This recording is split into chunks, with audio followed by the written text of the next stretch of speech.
Welcome back to Final Fantasy XIV, where I want to continue the Astrologian job quest. And last time in the Astrologian job quest we finished the level 50 quest, but since this job was introduced in Heavensward, we basically continue the same story forward, with the Heavensward part of the story. So eager is Junkyard to talk with you, it is almost as if there were a giant exclamation point hovering above his head. And we are still New Game Plus, right? Now that Falmouth has so graciously agreed to discontinue his meddling in our affairs, I believe we may find our peers and colleagues more receptive to our proposals. Perhaps I shall begin with another trip to the Vault to inquire about them reconsidering my petition to grant Lady Delveva the opportunity to speak with the Conclave. We all have our strengths, Junkyard, and none will deny yours is convincing seemingly sane people to do your bidding. Desiree here is testament to that. I look forward to hearing of your progress. As for myself, there's still some questions I need answered. The first being, how exactly did Fallout come into contact with the Astrologian assassins? Quimperane, attend me. I wish to visit Foundation and learn if there has been any sightings of suspicious foreigners. Might I suggest that Desiree do the same here at the observatorium?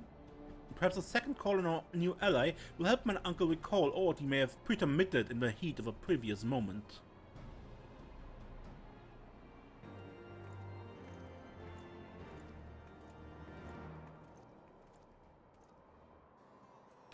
Further interrogation. So, Lord Voldemort. 7 hells, I will the day I ever see another Astrologian. Please, I've done all you asked. What more do you want from me? Blood? Or are you simply here to boast? Or maybe you wish to know how the Astrologians came to be involved in my scheme? Thought as much. If it was so important, why didn't your Lady Delveva ask me earlier?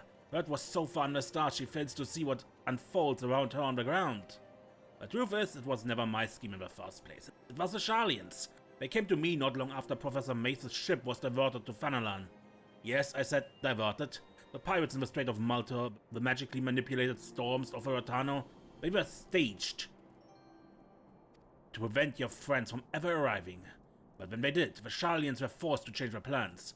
They required help hiring local hands discreetly, something they could not do as foreigners.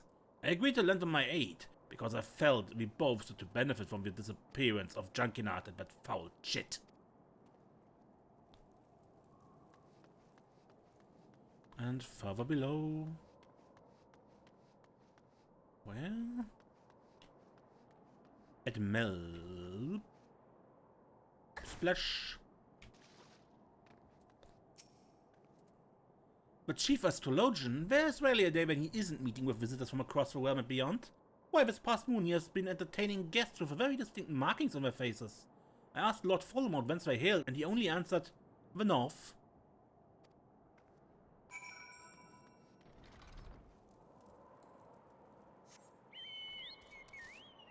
Good. That means back to the Phenum Astrologicum.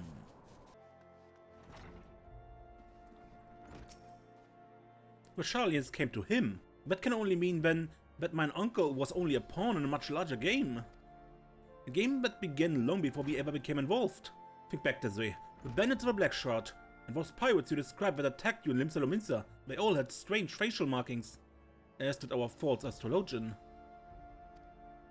It's not much, but perhaps Lady Delveva will be able to make more sense out of it all.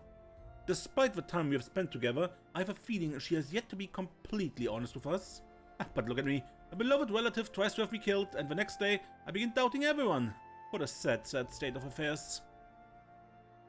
Perhaps to clear my head I should call on that fine young Viscountess visiting House Helenard from her family's seat in the Eastern Highlands. This information on Fallout's associates should be relayed to Lady Delveva immediately. Would you be so kind? I seem to recall them saying they'd be questioning Highborn in the Pillars.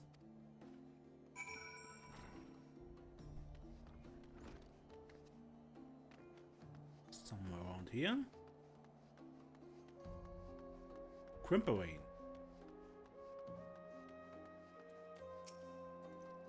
Melody, were you able to learn anything of import at the observatorium? I was. Lord Voldemort was not the one to hire the Charlians. Lady Levever will want to know. Lady Levever? Lady Levever! Ah, she was right here. We must find her. I would not think any harm could have come to her here in the center of the Holy See. But then again, that is what I believed back at Camp Dragonhead. I shall search for Hoplon. Might I ask you to search in the opposite direction near the last vigil?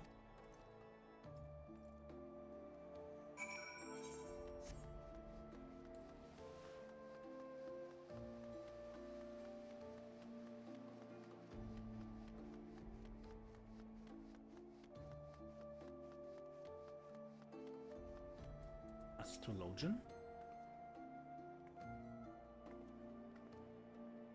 I'm sorry, I think you have mistaken me for someone else.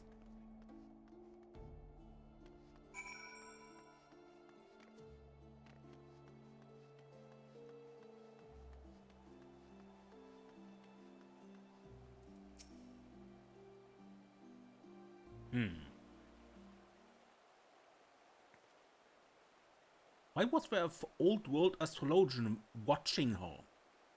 Desiree, when you were speaking with Crimperain, someone approached me from behind and placed a dagger to my back. I had no choice but to be led silently away. Luckily my assailant let down his guard when we arrived in the shadows. He was able to deliver him a swift kick to the groin. I've been running ever since. So Voldemort wasn't the architect of his scheme to drag me back to Charlian after all. I had my suspicions. It was a fool to believe they would simply let me leave.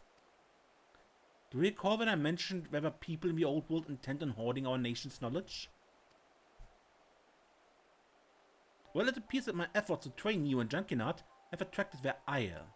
Desiree, allow me to apologize. I have not been wholly frank with you about my reason for visiting Eorzea. The truth is, I came here because of my father. My father dreamed of rekindling the Holy See's interest in Charlian astrology, believing that it would be of great benefit to the embattled people of Ishgard. He came here several moons after I was born, intending to remain for only a season. However, he never made the return journey. His dream was left unrealized, and his newborn daughter left without a father.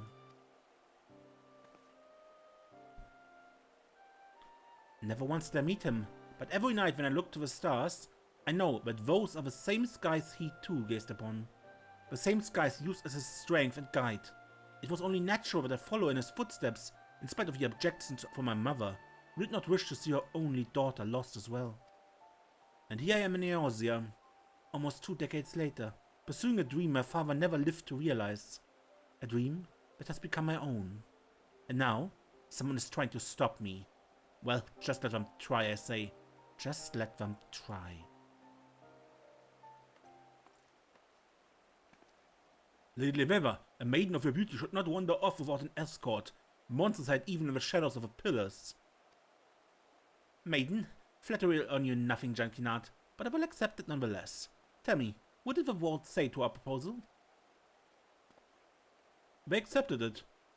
We have been given official permission by the Holy See to conduct a symposium on the wonders of Charlian astrology with you as our guest speaker. Now come, we must hurry back to the Athenium and begin preparations. More than 15 summers to make ready for this moment, and now I only have a matter of days.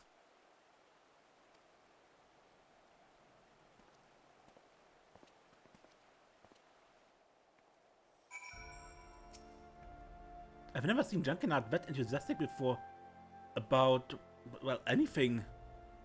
I suppose we'd best hurry back to the Athenium before his passion cools and he finds a warm bed in which to reheat.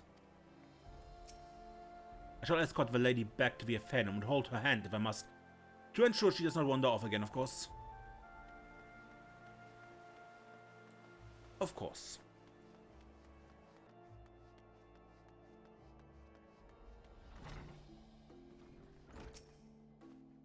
Desiree, this has been a most beguiling past few moons, I must say. I truly did not expect the turns my fate have taken. I suppose that speaks much to my capacity as a reader of the heavens. I'm not blind to what goes on in Foundation, so I will not claim that my life is in any way difficult. But that does not mean I do not have my share of troubles, however trivial they may be. Being anything but first in line to a countship is not all horse and rainbows. The Count only truly cares about his newly appointed heir, just like the rest of my family. They expect great things from him. From me, they expect nothing. For a long time I tried to prove that I could be as great as my cousin. It is why I went to Charlian. It is why I've tried to do things I had no business even trying. Then, once I realized no one was looking, I simply stopped caring, my actions becoming more and more outlandish. Because at the end of the day, that is what everyone expected. But when you two walked through the door and helped me realize that maybe life is more than the coffin that has been fitted for me, maybe the fate I believed was mine was not mine at all, and for helping me see that this way, I thank you from the bottom of my heart. You are welcome, Gentianat. Next, level 52. Right now. Empty nest. I have good news and bad news. The good news is preparations for the symposium on Charlian astrology have been progressing smoothly, as we have expectedly encountered very little resistance from the vault. We have even gone to the trouble of securing us a spacious venue for the event. The bad news is the spacious venue in question lies in Falcon's Nest. Lest you wonder, I speak of a same frigid building site in the middle of nowhere that you will doubtless have heard so many good things about. Yes, my friend, that Falcon's Nest. Yet I suppose this may be a blessing in disguise. I'm just not certain what that blessing may be. Perhaps we should all make for the hamlet and see?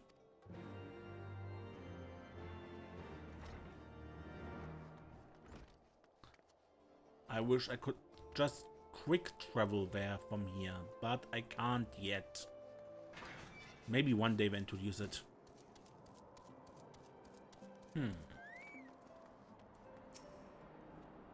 Greetings, Desiree. It appears that not only is our symposium to be held in a tiny hamlet miles away from civilization, crawling with people who cannot even spell astrology, let alone grasp how it works, but that no one in the whole town has even been informed of our arrival. The few of us have been spending the last spell speaking with whomever will listen, inviting them to attend the event, so at least we won't be speaking to an empty forum. Oh, worry not, my friend. We have saved the Northern District just for you. Wink.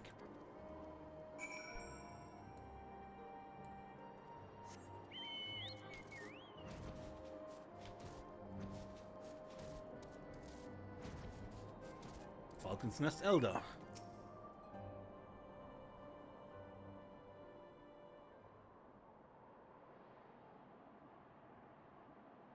Charlian astrology, huh? You're a heretic because you're talking like one. There's only one kind of astrology in Ishkan and it ain't the heathen kind. Considering as you are an unbeliever, I suppose the knights might allow you to yap and yammer, but it cause too much commotion and you'll be disappearing like the other lad. Now, when was that? Bloody heretics! An outrider? And his wounds look deep. Is there a cutter nearby?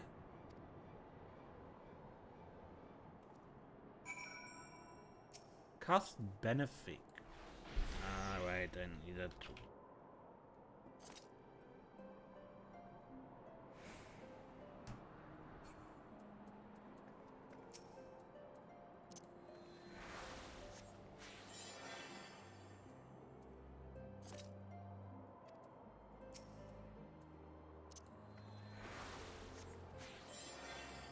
What?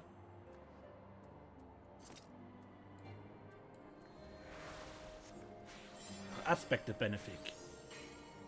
Can't wait.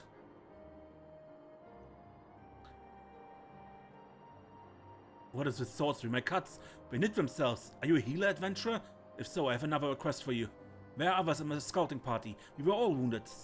Some of us more gravely than others. I fear that my fellow knights may be in grave danger. Would you seek them out and tend to them as you did me? I will report to Sir Redwald, but fear that by the time he can muster reinforcements, several men will have perished.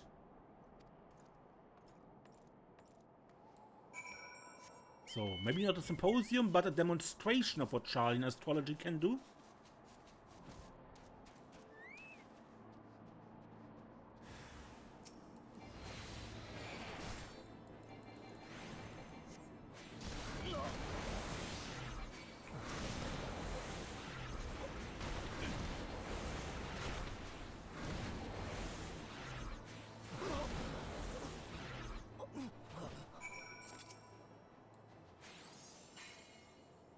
How did you It is was never dealt a single wound. What manner of magic do you wield, friend?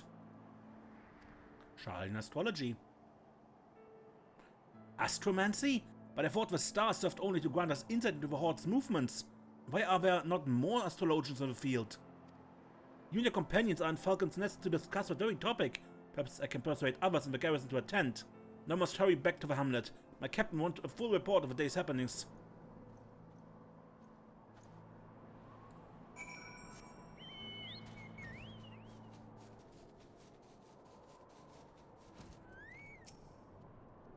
Where have you been?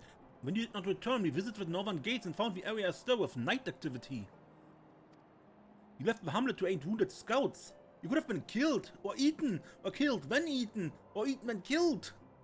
What's this? You say your display of astromancy has impressed the knights into attending our event. That may work to our advantage if the knights begin clamoring for astrologians to be assigned to their ranks when the sea mages listen. Let's find these good men and inform them that the symposium is about to commence.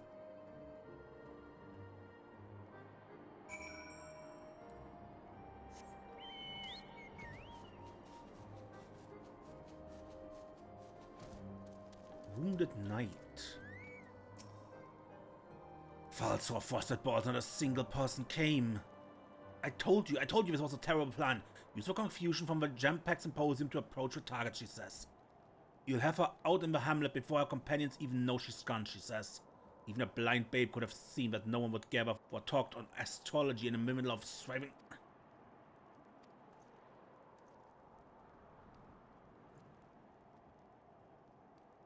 The astrologian who tended to my wounds. As you can see, both me and my fellow knight made swift recoveries. Thank you for your wonderful magics, of course. Reinforcements from the garrison never arrived. Yes, I spoke with Sir Red Wolf, which is not his name, myself. Perhaps he felt there was no need for reinforcements after I convinced him what an able healer you were. Yes, that's it. That's most certainly the reason, yes. And as much as we would like to attend, the captain has already assigned us another mission.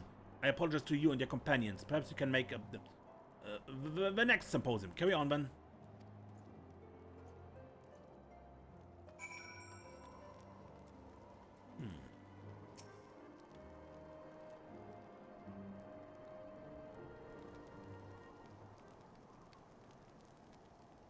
Well, that is that then. The world wins. Do not think of it as such, Lady River. This is but one hurdle we must leap. The world wants us to stop and turn around, and we will continue placing hurdles before us until we do. But we cannot let that discourage you. We must carry on until we reach our destination, or they run out of hurdles.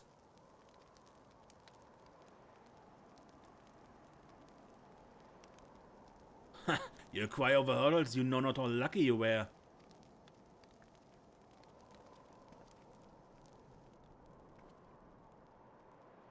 Did you come for the symposium? No, I wouldn't let anyone see me at that gathering. I'd be branded a heretic and sent to witch trap, or worse. They'd just slit my throat and toss me out to the beasts, like as I did to that other astrologian from the old world. The other astrologian? When was this? When you reach my age, all summers melt together. My hair's still at color, so it must have been at least a score, maybe more, maybe less.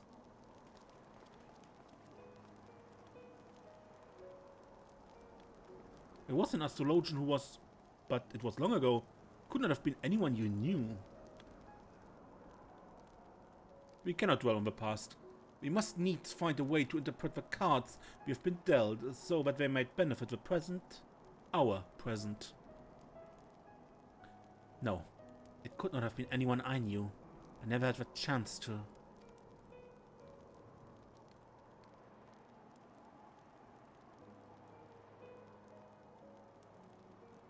You're right, Junkinat. We mustn't let the vault or bandits or closed minds prevent us from achieving what we came here for. The stars will point the way. Except the weather prevents that right now. And we will help the people of Ishgard see that as well.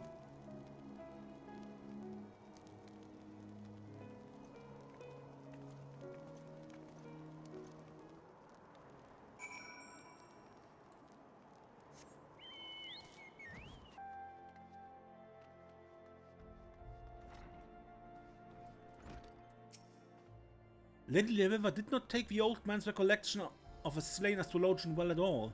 I understand that hearing of a fellow colleague's death might unnerve someone, but you would think she had lost her father.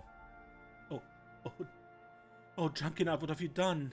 I will not live down this offense. You see, the astrologian of whom the old man spoke, it so happens that I knew him well. His name was Rufin, and he was my friend and confidant when I studied in Charlian. My only friend. He followed me back to Ishgard when my stay in the city-state was cut short by the Exodus. His dream was to rekindle interest in the forgotten techniques which gave rise to Ishgardian astrology. But this was a time when the Holy See was even more opposed to foreign ideas than they are now. That evening I discovered him bleeding at his bureau was one of the saddest in my life. But even at the hour of his death, Rufin remained strong. He made me promise that I would not let his dream fade because of a closed-minded. Not that it has gone particularly well thus far. Yet perhaps if we reach a greater accord with the stars, they will show us a way forward. Yes, that sounds likely.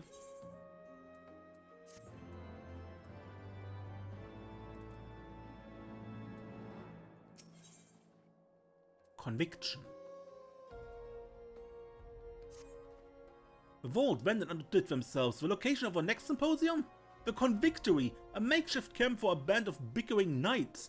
I spoke at length with Lady River about how we might handle this second inconvenience, so as not to meet the same fate we did in Falcon's Nest. I fear the worst, but the lady believes we may be approaching this all wrong, that we should embrace the situation and use it to our advantage. I believe she is merely unaccustomed to the thin Alpine air, and her wits are not in order. Perchance we should make for the camp and see for ourselves.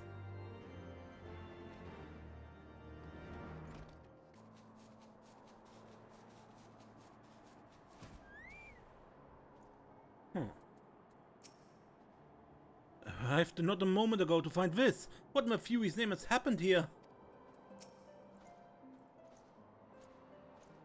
Tread lightly, Desiree. This is not the work of bandits. Quimperwain's herds are dealt by the convictors. You are assaulted by the men sworn to protect us? This is madness. Mavord led the knights to believe that a party of astrologians would be arriving to aid them in scrying the location of the horde's next attack. They took out their frustration on poor Quimperwain when they learned I can foretell the whims of a dragon about as well as I can those of Junkinard. But no, we must not let this discourage us. If words have no weight with these men, let our magics do the speaking.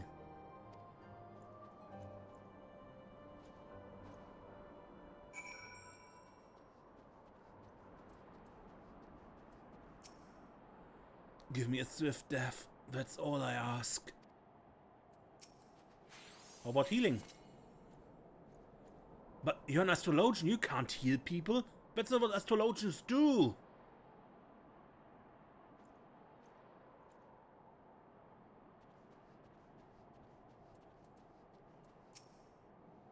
Oh, my leg. Just cut the damn thing off, I cannot take much more of this. The pain, it's gone. How did you...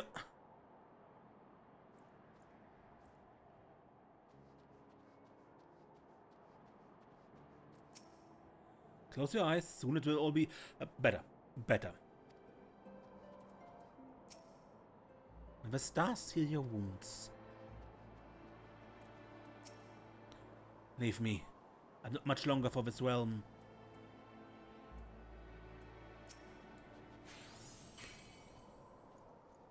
My wound, as if it was never where. Wait, who's going to believe when I slew a dragon if I have no wounds to show for it?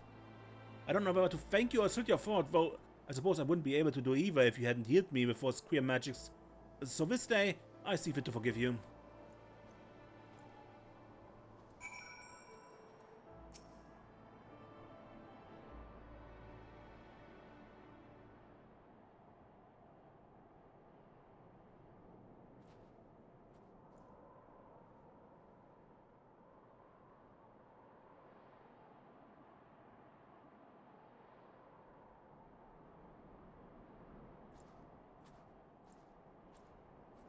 You...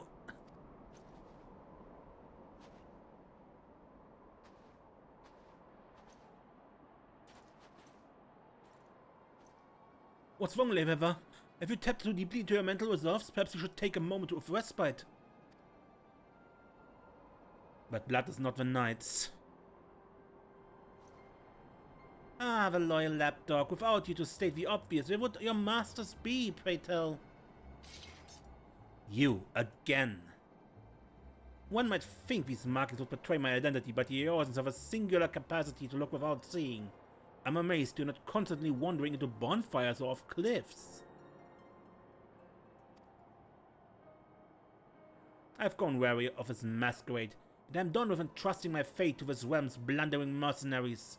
My name is Sali, and I'm here to take the Lady Leveva into custody so she can be transported back to Sharlayan and tried for her crimes. Taken into custody? On whose authority? You are here without permission of a performing acts which amount to treason. Your grandfather's already been detained and questioned. I'm giving you the opportunity to turn yourself in and put an end to this farce once and for all. Do as I say and no one will be harmed. Yourself included, Lady Leveva. But, Lady Leveva, I thought you and your grandfather were dispatched on an official expedition. It seems that Leveva has not told you everything. Did you know it was her father who was killed nearly 15 summers past? 15 summers past, Jankinat. Your adventurer friends seems already to have put two and two together. What she didn't tell you earlier I cannot fathom. What else are they leaving you out of, Jankinat doing there? But... silence? This is my final warning. When you see me again, you will either give yourself up, or you will die at my blade. Think on that, Leveva.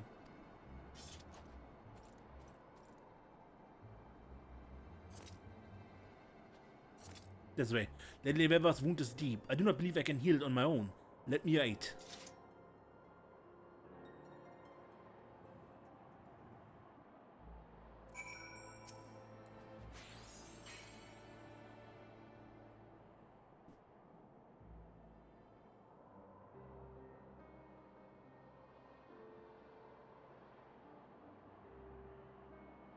Thank you, my friends.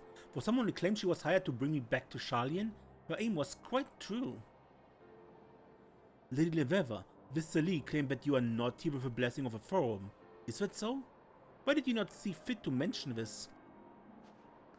My grandfather knew the forum would never allow us to come to Ishgard, and that their contemplation over the matter was merely a tactic to stall and discourage us.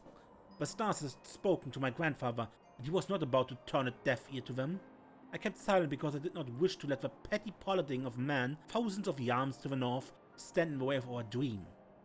Our dream to spread the word of Sharlayan astrology. And such was my father's dream, and he was killed for it by close-minded peasants.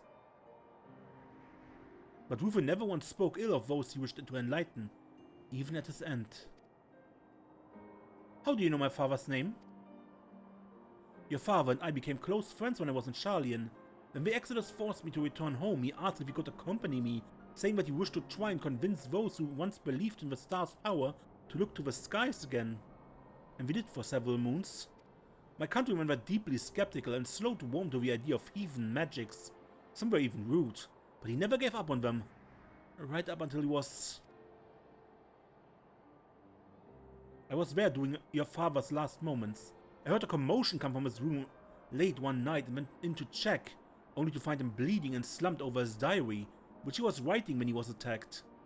With his last strength, he handed me the diary and asked that I do not blame my people, that I continue our work. I believe this belongs with you now.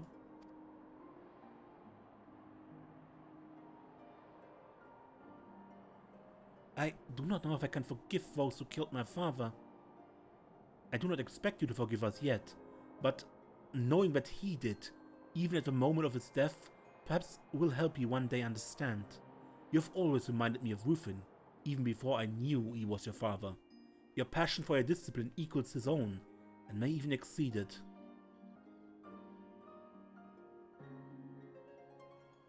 Father, did you know what awaited you in this realm?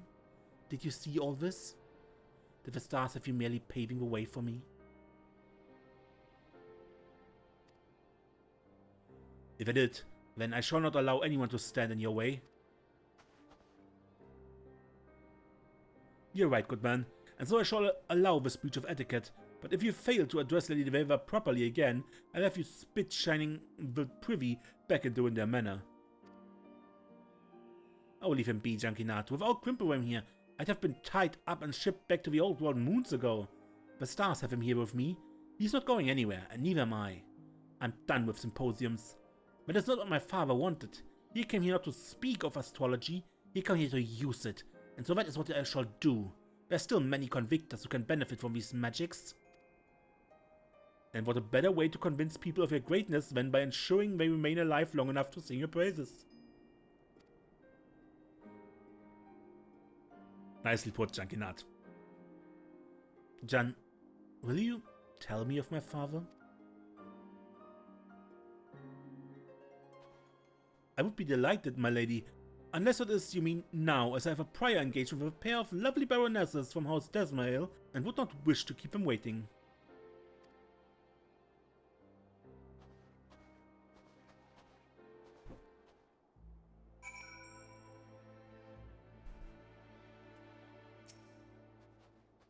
A prior arrangement, of course, yes. I suppose my father's journal will have to suffice until then.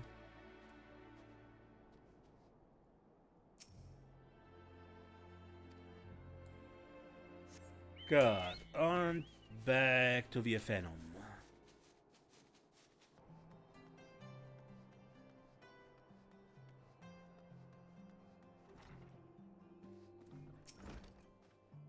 To think my old friend Rufin may have seen what grim fate awaited him in the Ishgard, but chose to come anyway, knowing that it would inspire both me and his daughter.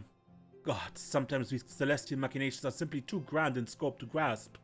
However, if it is as we believe, then we must, as Crimporain so bluntly stated, make sure that naught disrupt us on our path to that fate. Perhaps it's time I revealed to you a more powerful form of Malefic, so that you might be better prepared for the trials that are to follow. Ah, that furrow upon your brow suggests you could have used that spell earlier in your training. In retrospect, I would be inclined to agree. I think we learned Malefic 2 here.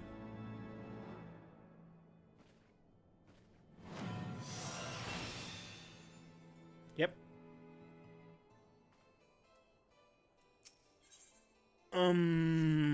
Good. But I think I would end the episode here and we continue this next time. Until then, I'm Mace and please don't get lost.